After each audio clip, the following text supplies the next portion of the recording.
보라, 그때에 하나님의 사람이 여호와의 말씀으로 말미암아 유다에서부터 베델에 이르니 마침 여로보암이 제단 곁에 서서 분향하는지라. 하나님의 사람이 제단을 향하여 여호와의 말씀으로 외쳐 이르되, 제단아 제단아, 여호와께서 이와 같이 말씀하시기를, 다윗의 집에 요시아라 이름하는 아들을 낳으리니 그가 내 위에 분향하는 산당 제사장을 내 위에서 제물로 바칠 것이요 또 사람의 뼈를 내 위에서 사르리라 하셨느니라 하고, 그날에 그가 징조를 들어 이르되, 이는 여호와께서 말씀하신 징조라. 제단이 갈라지며 그 위에 있는 재가 쏟아지리라 하매, 여로보암 왕이 하나님의 사람이 베델에 있는 제단을 향하여 외쳐 말함을 들을 때에 제단에서 손을 펴며 그를 잡으라 하더라.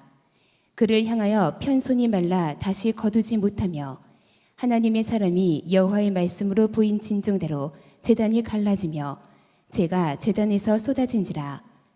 왕이 하나님의 사람에게 말하여 이르되, 청하건대 너는 나를 위하여 내 하나님 여호와께 은혜를 구하여 내 손이 다시 성하게 기도하라.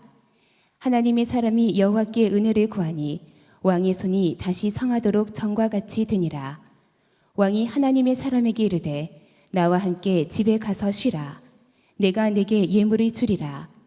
하나님의 사람이 왕께 대답하되, 왕께서 왕의 집 절반을 내게 준다 할지라도 나는 왕과 함께 들어가지도 아니하고 이곳에서는 떡도 먹지 아니하고 물도 마시지 아니하리니, 이는 곧 여호와의 말씀이 내게 명령하여 이르시기를, 떡도 먹지 말며 물도 마시지 말고 왔던 길로 되돌아가지 말라 하셨습니다 하고, 이에 다른 길로 가고 자기도 베델에 오던 길로 되돌아가지도 아니하니라. 베델에 한 늙은 선지자가 살더니 그의 아들들이 와서 이날에 하나님의 사람이 베델에서 행한 모든 일을 그에게 말하고 또 그가 왕에게 드린 말씀도 그들이 그들의 아버지에게 말한지라. 그들의 아버지가 그들에게 이르되, 그가 어느 길로 가더냐 하니 그의 아들들이 유다에서부터 온 하나님의 사람의 간 길을 보았음이라. 그가 그의 아들들에게 이르되, 나를 위하여 나귀의 안장을 지우라. 그들이 나귀의 안장을 지우니 그가 타고 하나님의 사람을 뒤따라가서 상수리 나무 아래에 앉은 것을 보고 이르되, 그가 유다에서 온 하나님의 사람이냐? 대답하되, 그러하다. 그가 그 사람에게 이르되, 나와 함께 집으로 가서 떡을 먹으라. 대답하되, 나는 그대와 함께 돌아가지도 못하겠고 그대와 함께 들어가지도 못하겠으며 내가 이곳에서 그대와 함께 떡도 먹지 아니하고 물도 마시지 아니하리니, 이는 여호와의 말씀이 내게 이르시기를, 내가 거기서 떡도 먹지 말고 물도 마시지 말며 또 내가 오던 길로 되돌아가지도 말라 하셨음이로다. 그가 그 사람에게 이르되, 나도 그대와 같은 선지자라. 천사가 여호와의 말씀으로 내게 이르기를, 그를 내 집으로 데리고 돌아가서 그에게 떡을 먹이고 물을 마시게 하라 하였느니라 하니, 이는 그 사람을 속임이라. 이에 그 사람이 그와 함께 돌아가서 그의 집에서 떡을 먹으며 물을 마시니라. 그들이 상 앞에 앉아 있을 때에 여호와의 말씀이 그 사람을 데려온 선지자에게 임하니, 그가 유다에서부터 온 하나님의 사람을 향하여 외쳐 이르되, 여호와의 말씀에 내가 여호와의 말씀을 어기며 내 하나님 여호와께서 내게 내리신 명령을 지키지 아니하고 돌아와서 여호와가 너더러 떡도 먹지 말고 물도 마시지 말라 하신 곳에서 떡을 먹고 물을 마셨으니 내 시체가 내 조상들의 묘실에 들어가지 못하리라 하셨느니라 하니라. 그리고 자기가 데리고 온 선지자가 떡을 먹고 물을 마신 후에 그를 위하여 나귀의 안장을 지우니라. 이에 그 사람이 가더니 사자가 길에서 그를 만나 물어 죽이매 그의 시체가 길에 버림받으니 나귀는 그 곁에 서 있고 사자도 그 시체 곁에 서 있더라. 지나가는 사람들이 길에 버린 시체와 그 시체 곁에 선 사자를 보고 그 늙은 사자가 사는 성읍에 가서 말한지라. 그 사람을 길에서 데리고 돌아간 선지자가 듣고 말하되, 이는 여호와의 말씀을 어긴 하나님의 사람이로다. 여호와께서 그에게 하신 말씀과 같이 여호와께서 그를 사자에게 넘기심에 사자가 그를 찢어 죽였도다 하고, 이에 그의 아들들에게 말하여 이르되, 나를 위하여 나귀의 안장을 지우라. 그들이 안장을 지우매 그가 가서 본즉 그의 시체가 길에 버림바 되었고 나귀와 사자는 그 시체 곁에 서 있는데, 사자가 시체를 먹지도 아니하였고 낙엽을 찢지도 아니하였더라. 제가 지난주에 설교를 시작하면서 세대를 구분하는 법에 대해서 몇 가지 여러분의 질문했었는데 제가 너무 생각했던 것보다 반응이 뜨거웠어요. 근데 조금 허탈했던 것은 설교를 마치고 이제 사무실에 가 있는데 몇몇 지체가 저희한테 막 뛰어오더니 오늘 설교 막 이렇게 얘기를 시작하길래 갈렙을 통해서 뭔가 도전을 받았구나 라고 생각을 했는데 저 다 맞췄어요. 저 젊은 세대예요. 저 하나밖에 안 틀렸어요. 이런 분들이 여럿 계셨어요. 그래서 참 설교 내용을 기억은 하고 있는가 라는 조금 허탈한 마음도 사실은 있었습니다. 여러분, 제가 항상 웃기지는 못할 수도 있어요. 제가 사실 작년에 길 이후에 뚜렷한 히트작이 없습니다. 그렇지만 오늘 말씀 가운데 여러분 그 말씀의 내용을 깊이 함께 우리가 나누고 여러분 신앙의 도전을 받으시는 귀한 시간이 되시기를 간절히 소망합니다. 아멘. 예, 오늘 저희가 순종에 대해서 말씀을 나누려고 해요. 지난주에 하나님이 보기에도 성공인가? 라는 말씀을 나눴고 또 다음 주에는 마지막으로 하나님이 보기에 또 예배인가? 라는 설교를 준비하고 있습니다. 오늘은 하나님이 보기에도 순종인가? 사실 오늘 이제 말씀이 좀 워낙 길었기 때문에 여러분 당황하실 수도 있겠는데요. 오늘 말씀만 잘 여러분이 내용을 들으셨어도 이미 설교의 반은 다 이해하신 거라고 생각을 하시면 됩니다. 전 사실 오늘 말씀을 처음 묵상했을 때 너무나 가슴이 뛰었어요. 솔로몬 왕이 죽고 그 아들 르호보암이 왕이 되었을 때 그 시대의 이야기입니다. 이스라엘은 남과 북으로 갈라진 상태였어요. 남유다와 북이스라엘로 갈라진 상태였습니다. 그리고 북쪽 이스라엘은 여로보암이 왕이 되었는데 그는 왕이 되자마자 베델과 단에 금송아지를 만들었어요. 금송아지를 만들어 놓고 그것을 하나님이라고 부르고 또 백성들에게 섬기라고 강요하고 있었습니다. 이를 통해서 자신의 나라를 견고하게 하고자 하는 그의 의도가 있었던 것 같아요. 그러나 문제는 이 때문에 이스라엘은 큰 죄에 빠지게 되고 맙니다. 그래서 오늘 말씀의 배경이 이런데 이때 호련히 한 사람이 나타나요. 근데 오늘 말씀을 보니까 이름도 언급이 안 돼요. 그죠? 하나님의 사람이라고만 언급이 됩니다. 이 하나님의 사람을 보니까 충만했던 사람이에요. 뭘로 충만했어요? 하나님의 말씀으로, 여호와의 말씀으로 그는 충만했던 사람입니다. 1절에 보니까 보라 그때 하나님의 사람이 여호와의 말씀으로 말미암아 유다에서부터 베델에 이르니 마침 여로보암이 제단 곁에 서서 분향하는지라.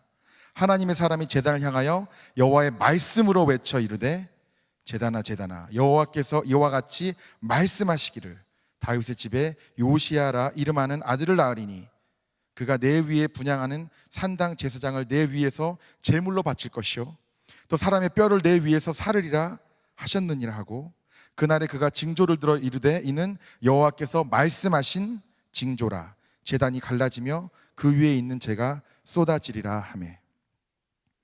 이 하나님의 사람은 뭐로 충만했다고요? 하나님의 말씀, 여호와의 말씀으로 충만한 사람이었습니다. 그래서 그는 유다에서부터 베델까지 갑니다. 그리고 제단 앞에 서서 요라밤 왕과 모든 사람들 앞에서 예언을 하면서 외칩니다. 오 제단아 제단아 여호와께서 말씀하신다. 요시야라는 아들이 다윗의 집에서 태어날 것이다. 그가 내 위에서 분향하는 이 산당의 제사장들을 내 위에서 제물로 바칠 것이고 내 위에서 사람들의 뼈를 태울 것이다.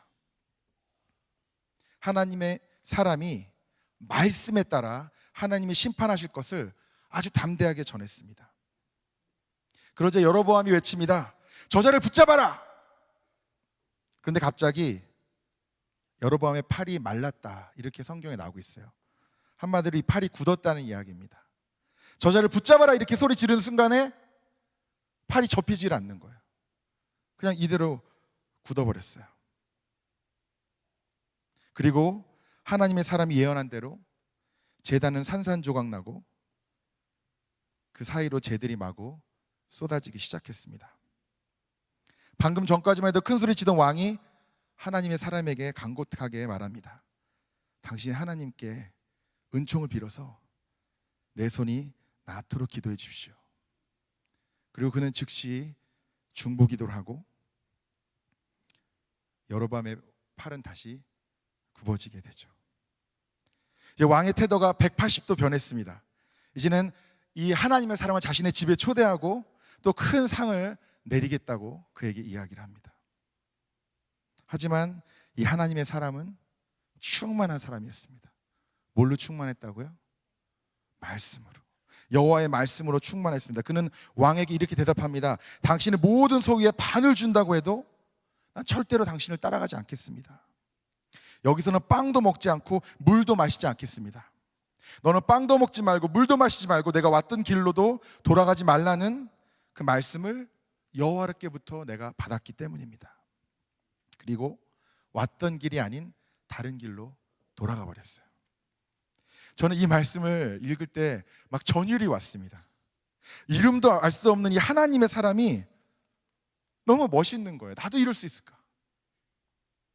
왕과 수많은 사람들 앞에서 혈혈단신 나타나서 하나님의 말씀을 선포하고 또 왕 앞에서 두려워하지도 않고 죽음 앞에서도 물러섬이 없었습니다.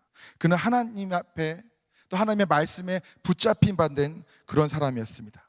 붙잡힌 바 되어서 온전히 하나님의 말씀을 대언하는 사람이었어요. 하나님이 그와 함께 하셨습니다. 그를 해하려는 왕의 손이 굳은 것을 보고 아마 그 누구도 감히 다시는 그를 어떻게 해볼 시도조차 아마 하지 못했을 것입니다. 그뿐만이 아니에요. 그는 긍휼함이 있는 사람이었습니다. 저 같으면 사실 제단을 쌓고 금송아지를 만들고 하나님을 거역하는 이 여로보암의 팔이 굳었으면 여러분 같으면 바로 기도해 주시겠어요? 나으라고? 저 같으면 해주더라도 조금 뜸들일 것 같아요. 좀 이 반성하는 태도를 봐서. 근데 아니에요. 즉시 기도해줘서 그의 손을 낫게 합니다. 정말 하나님에게 붙잡히 만든 사람, 하나님의 말씀으로 충만했던 사람이 바로 이 하나님의 사람이었어요. 그는 왕이 자신을 아무리 유혹하고 초대하고 또 상을 준다고 해도 흔들리지 않았습니다. 온전히 하나님의 말씀에 의지해서 마지막까지 멋있게 빵도 안 먹고 물도 안 마시고 왕의 집으로도 가지 않고 자신이 왔던 길이 아닌 다른 길로 호련히 떠나버리는 것이죠. 이 말씀을 묵상하면서 여기까지 묵상하면서 저는 나도 하나님의 사람같이 돼야겠다. 나도 말씀으로 충만해야겠다. 나도 이렇게 멋있게 내 이름은 드러내지 않더라도 그저 하나님의 사람으로서 이렇게 하나님께 쓰임 받아야겠다. 이런 도전을 받게 되었어요. 여러분 어떠십니까? 바로 여러분도 하나님에게 붙잡힌 바 되고 말씀으로 충만해서 이 하나님의 사람처럼 쓰임 받으시기를 간절히 축원합니다. 그런데 그 이후의 말씀이 저를 좀 힘들게 했어요. 당시에 베델에는 나이 많은 한 예언자가 있었는데, 한 선지자가 있었는데 아들들을 통해서 이 하나님의 사람이 한 일들을 듣게 됩니다. 그리고 어디로 갔는지 마침 또 아들들이 봤어요. 그래서 이 하나님의 사람을 쫓아갑니다. 쫓아가서 그를 만나자마자 신기하게도 여로보암 왕이 그랬던 것처럼 똑같이 이 하나님의 사람을 유혹합니다. 우리 집에 묵고 와서 빵도 먹고 물도 마시라는 거예요. 이번에도 하나님의 사람은 단호하게 거절했습니다. 그런데 이 늙은 예언자, 이 늙은 선지자가 여기서 거짓말을 하게 됩니다. 뭐라 그러죠? 사실 나도 선지자인데 천사가 나에게 나타나서 그리하라고 명령을 했다는 것이죠. 사실 이 순간에 저는 이건 누가 봐도 거짓말인데 분명히 하나님이 명령하셨는데, 근데 안타깝게도 이 하나님의 사람은 그만 이 거짓말에 넘어가고 맙니다. 그래서 그의 집에 가서 묵고 빵도 먹고 또 물도 마시게 되죠. 그때 갑자기 상 앞에 앉아서 식사를 하는데 여호와의 말씀이 이 늙은 선지자에게도 임합니다. 이번엔 진짜로 임한 거예요. 그리고 하나님의 말씀을 어긴 이 하나님의 사람을 강하게 질책을 합니다. 그리고 식사를 마친 후 돌아가는 길에 사자를 만나요. 그리고 그 사자에게 찢겨 죽었다. 이렇게 오늘 말씀에서 결론을 내고 있습니다. 그 사자에게 찢겨 죽었는데, 이제 특별히 찢겨 죽였다는 것은 잡아먹지 않았다는 거. 옆에 또 망아지가 있었는데 그대로, 그러니까 이 사자가 배고픔에 잡아먹은 것이 아니라 이 사자에게 죽임당했다는 것은 분명하게 하나님의 심판이었다. 하나님이 행하신 일이다. 그렇게 오늘 말씀 가운데 나타나고 있는 거예요. 이 전 페이지만 해도 성경을 읽으면서 저는 너무 흥분됐어요. 나도 이런 하나님의 사람이 돼서 정말 하나님의 말씀을 대언하는, 하나님께 쓰임받는 사람이 되어야겠다고 했는데, 한 장을 넘기자마자 한 번의 불순종으로 사자에게 찢겨 죽임당하는 너무나 비참하고 처참한 이 하나님의 사람의 모습을 보면서 전 여러 가지 생각이 들었습니다. 그래도 그렇게 큰 일을 했는데 하나님 어떻게 한 번 불순종했다고 이렇게 심판을 하십니까? 그렇게 말씀으로 충만해서 하나님께 쓰임받았던 사람인데 어떻게 그러십니까?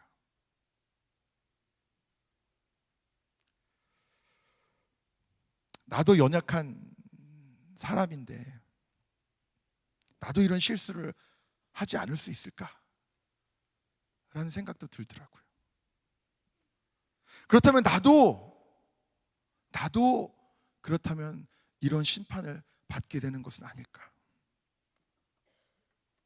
사실 너무나 마음이 어려웠습니다. 여러분 어떠세요? 아마 여기 계신 분들 중에 이 말씀이 낯선 분들도 계실 거예요. 그 이유는 사실 이렇게 말씀으로 나누기 조금 불편한 점들이 있는 말씀이기 때문이에요. 그러나 여러분과 함께 오늘 좀 진지하게 고민해 보고 싶습니다. 이 말씀을 우리가 어떻게 받아들여야 하는가?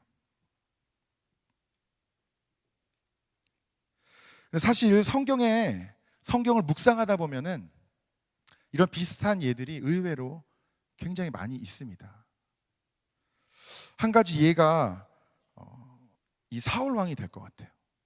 우리가 흔히 사울 왕을 생각을 하면은 다윗을 괴롭혔던 사람이에요. 그죠?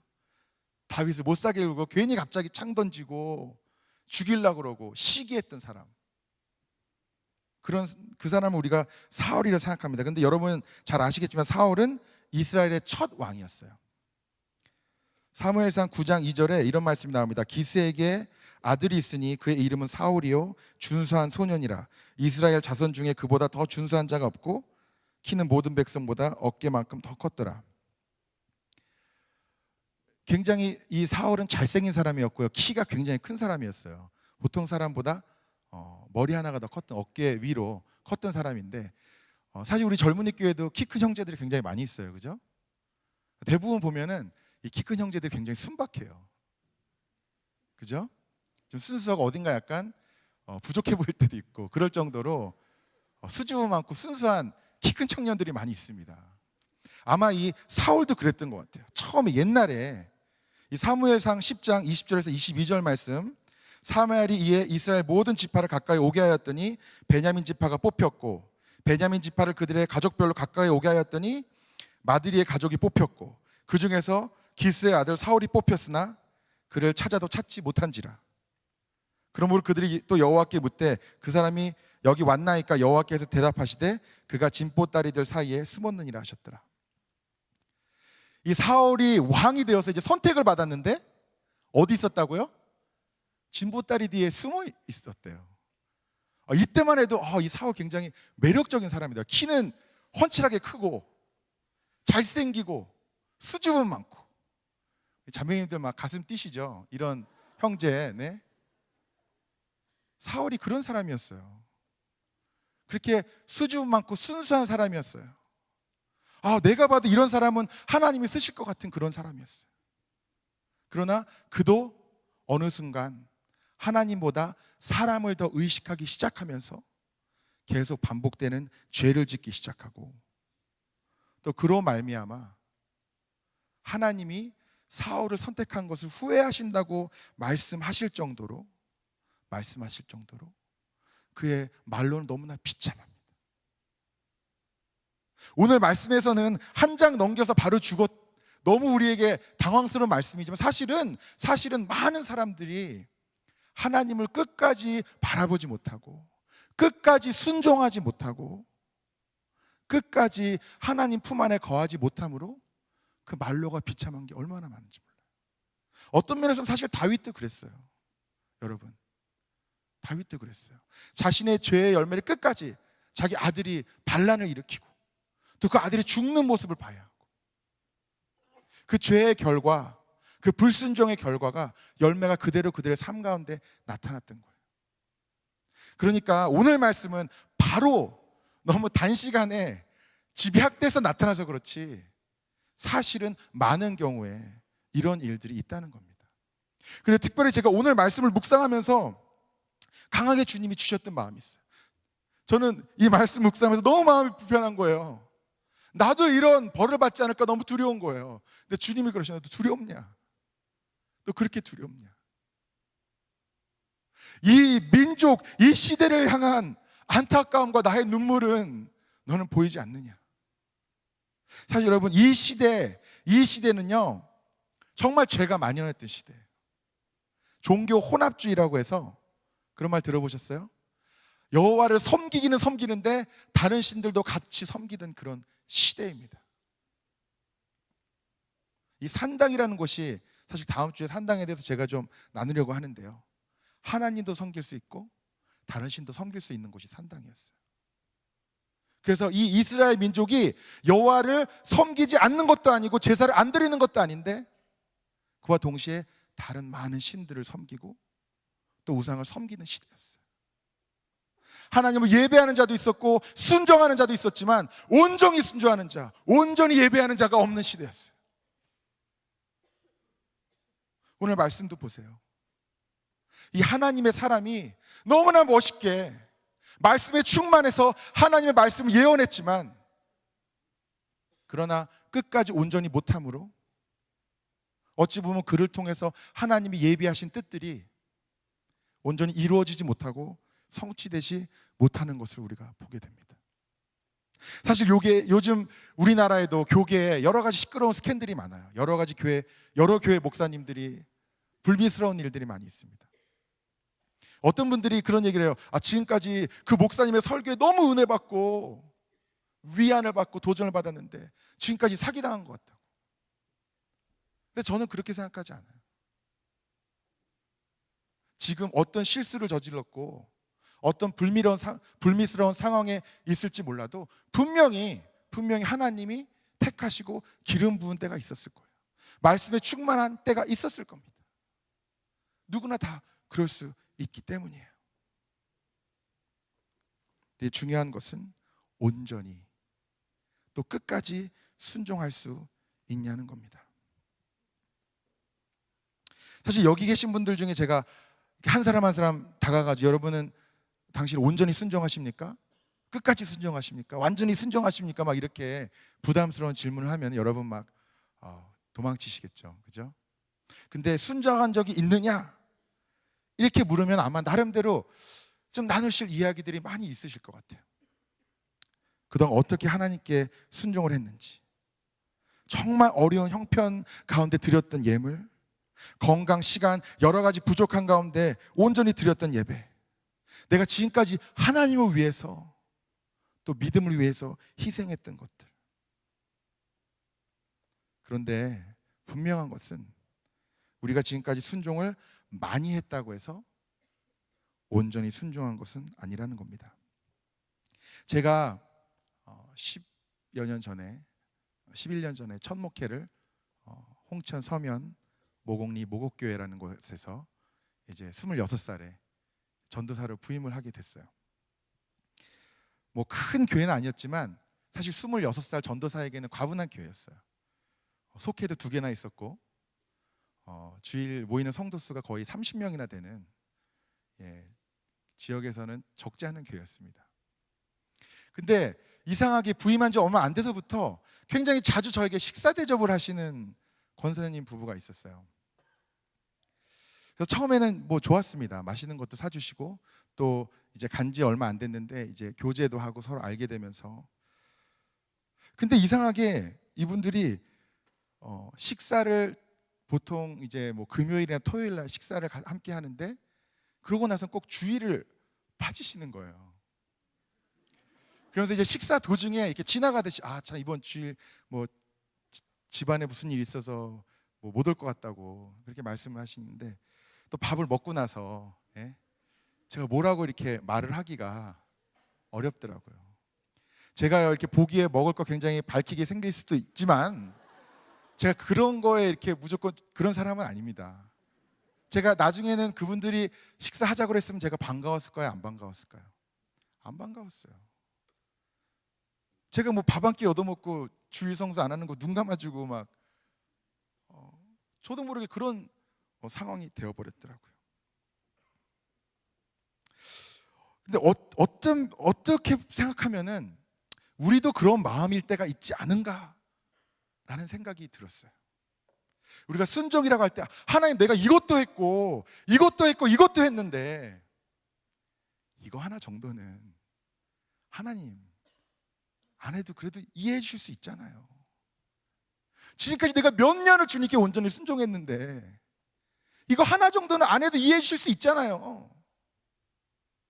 이거는 봐주시면 제가 대신 이거를 더 할게요.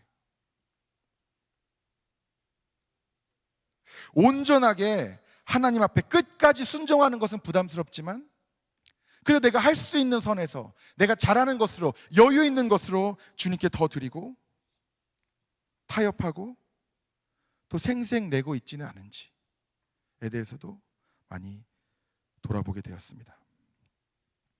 사실 오늘 말씀을 준비하면서 계속 마음에 짐이 있었어요.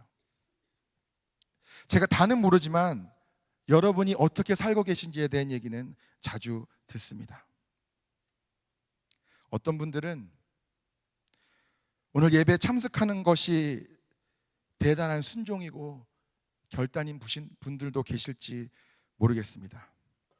나의 삶의 상황과 여건이 너무 힘들어서 그저 믿음을 붙잡고 있는 것 자체가 버거운 분들도 여기 계실지 몰라요. 그래서 너무 사는 게 힘들어서 오늘 말씀 가운데 좀 힘 좀 얻고 위로 좀 받으려고 이 자리에 나왔는데 온전히 순종해라, 끝까지 순종해라, 완전하게 순종해라 막 이런 말씀을 전하니까 마음의 짐이 있는 분들도 있으실 것 같아요. 순종이란 말 자체가 사실은요 별로 인기 있는 말이 아닙니다. 아마 헌금 설교 다음으로 성도들이 싫어하는 설교가 순종에 관한 설교가 아닐까라는 생각이 들어요. 여러 가지 이유가 있을 것 같아요. 아마 우리가 살아왔던 시대가 워낙 좀 권위적이었고, 그죠? 군사정권.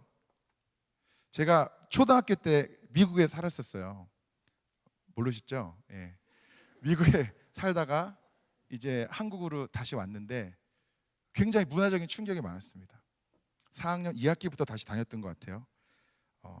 학교에 가서 이제 수석을 밟고 다음날 혼자 두려운 마음으로 교문을 들어서는데 저보다 훨씬 큰 6학년 주번 형이 저를 향해서 국기에 대한 경례 이러는 거예요.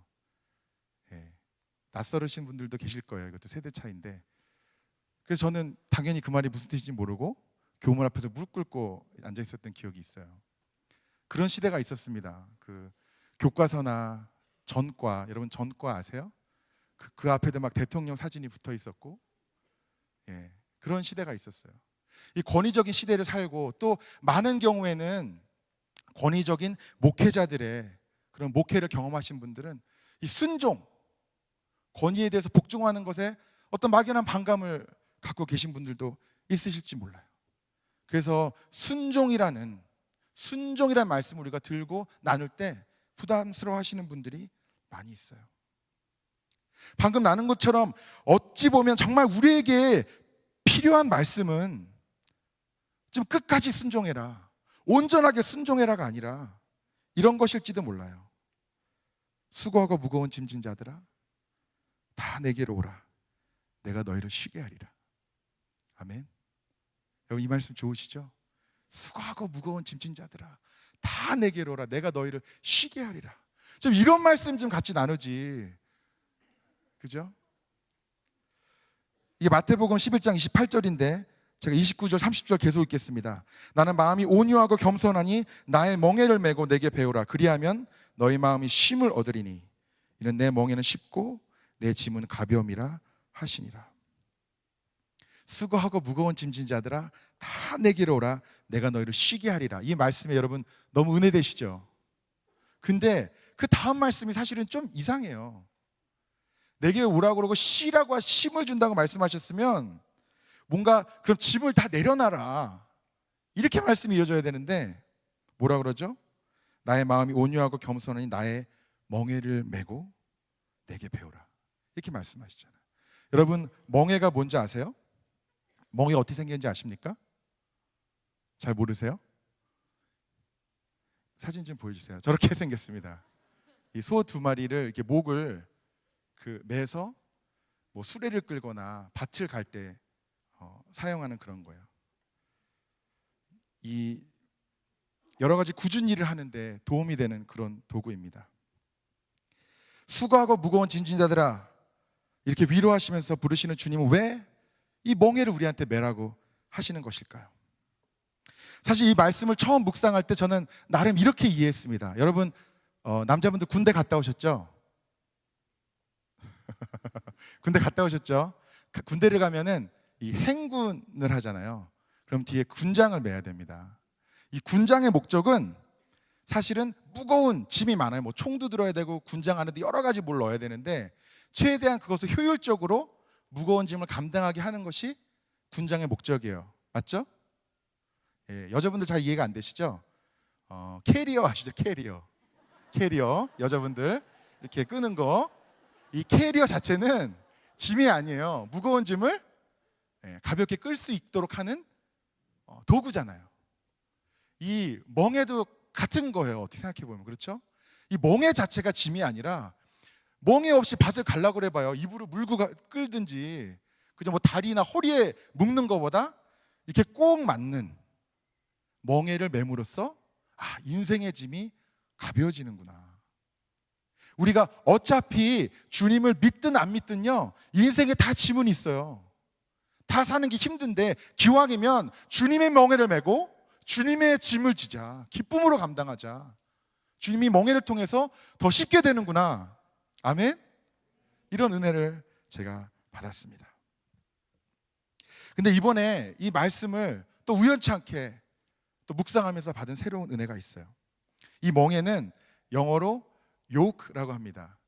욕이 아니고요. yoke, take my yoke, 내 멍에를 매라 이렇게 말씀하시는데 이 원어로 이 yoke가 쥐고스라고 합니다. 이 말의 어원을 살펴보면은 연합한다, 뭐 연결된다 이런 뜻도 있고 한 쌍 이런 뜻도 있어요. 뭐 비둘기 한 쌍 이런 것처럼. 그럴 땐 사실은 멍에가 종류가 많아요. 뭐 죄수한테 씌우는 것도 멍에라고 부르는 경우도 있고 가축도 혼자 매는 멍에가 있는데 굳이 이렇게 두 마리가 같이 매는 멍에라고 생각하는 이유는 이 말의 어원 때문입니다. 그럼 이 멍에를 우리는 과연 어떻게 매야 할까? 기도하면서 고민했는데 주님이 주신 마음이 있어요. 주님은 우리에게 멍에를 주시고 그 멍에를 통해서 쉼을 주신다고 하십니다. 어떻게 그것이 가능할까? 그것은 그 멍에를 함께 매주시기 때문입니다. 영어로 썼습니다. 멋있어 보이려고. 한 곳은 you, 여러분이죠. 또 하나는 예수님. 저는 이 말씀을 통해서 순종이란 이런 것이구나. 순종이란 이런 것이구나 라고 깨닫게 됩니다. 주님의 멍에를 매는 것은 주님과의 온전한 연합, 주님과의 온전한 동행을 의미합니다. 주님의 멍에를 매는 것은 주님께 붙잡힌 바 되어서 함께 가는 것입니다. 그냥 상식적으로 생각하면 여러분 멍에를 매는 것은 답답하죠. 멍에 자체가 뭔가 새로운 짐을, 일을 감당해야 되는 부담으로 여겨지죠. 그러나 믿음 안에서 우리는 그렇지 않습니다. 순종은 여러분 멍에를 매는 것입니다. 주님의 말씀, 주님의 은혜, 성령 충만함으로 주님과 온전히 동행하는 것이, 그것이 순종이에요. 그러니까 이 순종은 내가 잘하느냐 못하느냐, 온전히 하느냐 온전히 못하느냐, 끝까지 하느냐 못하느냐, 이런 차원의 문제가 아니라 우리가 주님의 멍에를 메고 주님과 함께 나아가면 순종은 우리가 해야 하는 것이 아니라 되어지는 것이에요. 순종은 짐이 아니라 우리의 삶의 짐을 이겨낼 수 있는 우리의 힘과 능력이 되는 것입니다. 어떤 분들은 여전히 이런 생각 갖고 계실지 몰라요. 내가 하나님께는 순종하겠는데 제도와 권위에 대해서는 난 순종하기 싫다. 교회에 대해서 뭔가 순종하기 거부감이 든다. 이런 생각 드시는 분들이 아직도 있으실지 몰라요. 근데 여러분 기억하십시오. 순종은 수동적인 것이 아닙니다. 특별히 하나님에 대한 순종은 능동적인 것이고 창조적인 것이에요. 여러분 하나님께 붙잡히면 되어서 순종하면은 이 제도권 안에 들어가서 그저 시키는 대로 쳇바퀴 돌듯이 하는 게 아니에요. 하나님께 붙잡히게 된 사람은 새로운 창조적인 사회고 능동적으로 나아가서 하나님이 나에게 맡겨주신 일들을 찾고 그것을 이루어나가는 사람들이에요. 기존에 해왔던 거와 다르고 사람들이 이상하게 여기고 어색하게 여기고 비웃을지라도 하나님께 능동적으로 창조적으로 순종하는 것, 그것이 진정한 순종입니다. 제가 아이와 이번 주에 이야기를 나누다가 아빠가 순종에 대해서 설교하는데 넌 순종이 뭐라고 생각하니? 물어봤더니 아이가 순종은 물속에 있는 물고기라고 이렇게 이야기를 하더라고요. 무슨 생각으로 얘기했는지는 잘 모르겠는데 생각해보니까 그래요. 여러분, 저도 물고기를 한 마리 키워요. 제 사무실에 있는데 몇 번 아주 위험한 순간이 있었습니다. 물을 갈아주다가 얘가 점프 본능이 있어요. 그래서 잠깐 안 본 사이에 빠져나와서 말라 죽을 뻔한 적이 있습니다. 여러분, 순종은요 물고기가 물속에 있는 거예요. 우리는 자유를 원한다고 물 밖으로 뛰쳐나가려고 하지만 결국 그것은 우리를 말라 죽게 할 수 있는 그런 어리석은 선택이 될 수밖에 없다는 거예요. 순종은 물고기가 물 안에 있는 거예요. 순종은 주님의 멍에를 매는 것입니다. 그 순종을 여러분 누리고 싶지 않으십니까? 그저 내가 온전히 순종할 수 있을까 없을까? 나도 그런 형벌을 받지 않을까? 나도 그렇게 비참한 말로를 살게 되지 않을까? 한 번이라도 온전히 순종하지 못하진 않을까? 이런 두려움 가운데 거하는 것이 아니라 그저 주님께 붙잡힌 바 되어 동행하며 주님이 함께 이끄시는 대로 나아가고 싶지는 않으십니까? 그것이 온전한 순종입니다. 주님과 동행하면, 주님을 바라보며 함께 나아가지는 것, 그것이 순종이에요. 여러분, 부산 가보신 분 있으세요? 부산 가보신 분들 있으시죠? 여러분, 서울에서 부산까지 가장 빨리 가는 방법이 뭔지 아세요? 고속도로? 무슨 고속도로요? 다 틀렸습니다. 가장 빠른 방법은 사랑하는 사람과 함께 가는 것입니다.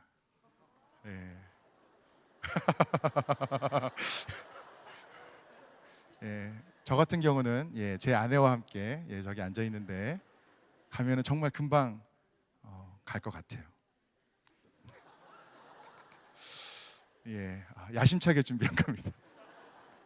여러분, 우리 삶의 길 누구와 동행하는지는 정말 중요합니다. 우리는 늘 우리의 상황과 환경에 매이게 됩니다.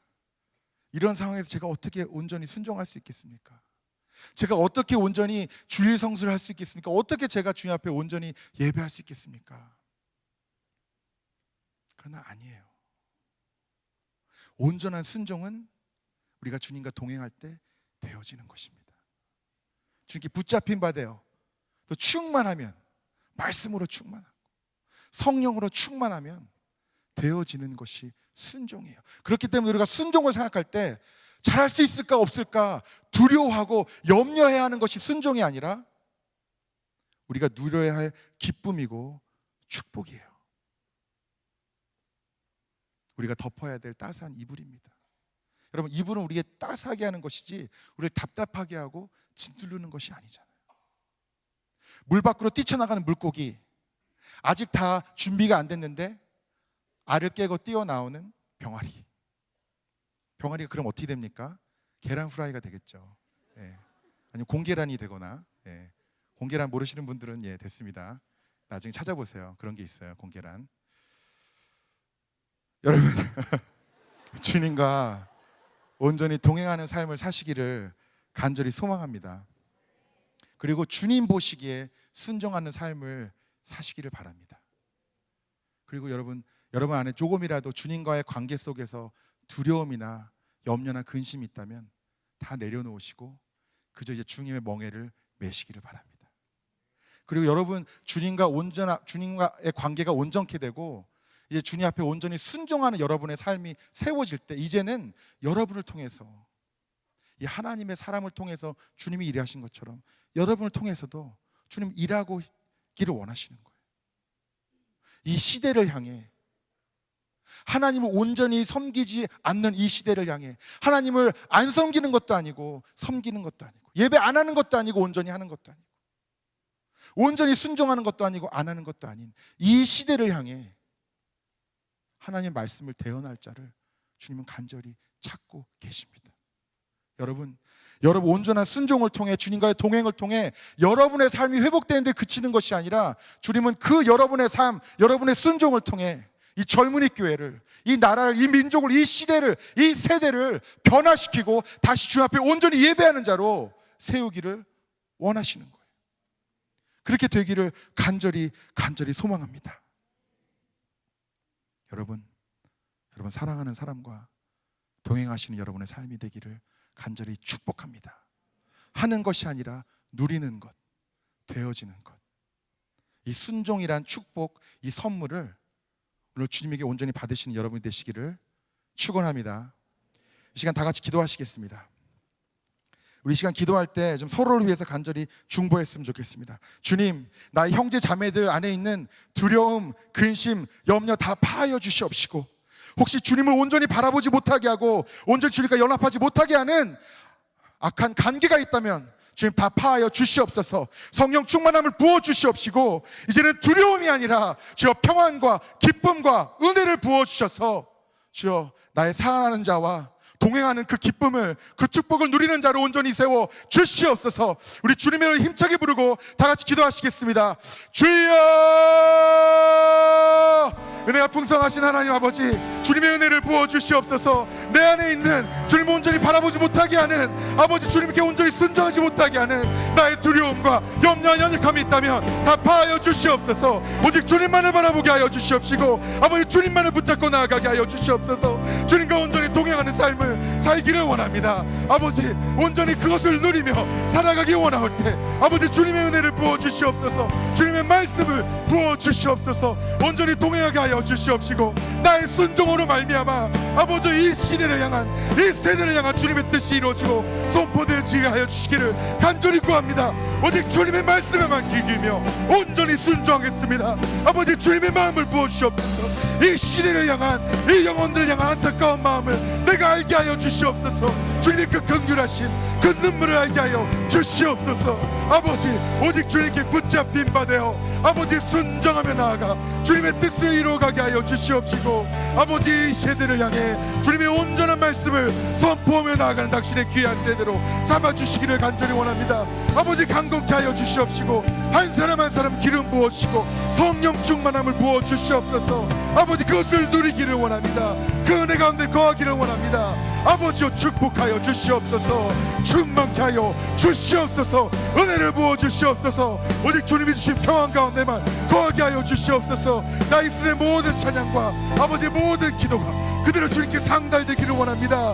온전한 예배로 살아가기를 원할 때 아버지 나를 사용하여 주시오. 아버지 주님의 말씀을 선포케 하여 주시옵시고, 이 세대를 향해 주님의 뜻을 이뤄나가는 온전한 순종의 사람, 순종의 자녀로 세워주시고 사용하여 주시옵소서. 끝까지 순종하길 원합니다. 온전히 순종하길 원합니다. 주님께 기쁨으로 나아가길 원할 때 아버지여 붙잡아 주시옵소서. 사랑이 많으신 하나님 아버지, 주님께 순종하길 원합니다. 주님께 복종하길 원합니다. 주 앞에 무릎 꿇습니다. 제 목에 주님 멍에를 메어주시고 이제는 주님이 이끄신 대로 나아가는, 주님과 온전히 동행하는 삶으로 다시 세워 주시옵소서. 단 한순간도 나의 판단, 주여 나의 경험, 나의 지식, 나의 욕망에 이끌리는 삶이 아니라, 또 환경에 흔들리고 사람 말에 휘둘리는 삶이 아니라 그저 오직 주님의 말씀에만 귀 기울이고 아버지 주님 말씀에만 순종하는 귀한 삶으로 세워 주시옵소서. 내가 가장 원하는 축복이고 은혜입니다. 그것을 누리기를 원합니다. 내가 가장 사랑하는 주님과 동행하는 나의 삶이 되기를 원할 때 축복하여 주시옵시고, 이 젊은이 교회를 축복하여 주셔서 주여 주님께 순종하는 자들이 일어나 주님께 쓰임받는 영광 가운데 있게 하여 주시옵소서. 주 예수 그리스도의 이름으로 기도드리옵나이다. 아멘.